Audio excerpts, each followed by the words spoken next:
आज महापालिका माझ्यावर का प्रेम करते? अधिकाऱ्यांनी पण माझी सगळे लाडकेच होतो मी. आता पण आहे की बाबा निस्वार्थानं करते. आमदार खासदार पण मनातनं मी आहे, पण त्यांना पण नाहीच त्यात त्यांची नाहीत म्हणून ते काय नाही वा. आणि मी त्यांच्यावर खुल्ला बोलत होतो, मला कधी काय नाही म्हणत पण नाहीत. आणि मी भांडत होते जनतेसाठीच. आणि मला त्यांनी म्हटलं तुम्हाला एवढी ताकद आहे का करत नाही, एवढंच माझं म्हणणं आहे. आणि हे जर झालं असतं तर आमच्यासारखी कशाला उभारली असती?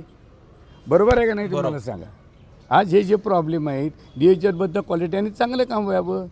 मी समस्या नसत्या तर विजय सरदारांनी कुणाला चॅलेंज दिलंच ना. कशाला देऊ? अरे माझी घरचीच आहेत ना. काय ह्यात आहे? ह्यात काय फायदा आहे?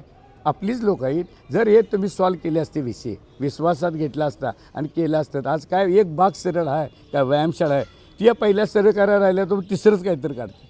कुठली गोष्ट रंकाळा बघा ना तुम्ही साहेब. विचाराला वेगवेगळी माणसं आणली जातात. विजय सरदारांना मात्र त्यांचे शिष्य असतील, जवळची माणसं प्रेम करणारे त्यांचा प्रभाव विचार करतात. तुम्ही इमोशनल झाला वाईट वाटते हो. कोण आहे बघा ना, देणारा देवा ही ताकद द्यायला तो.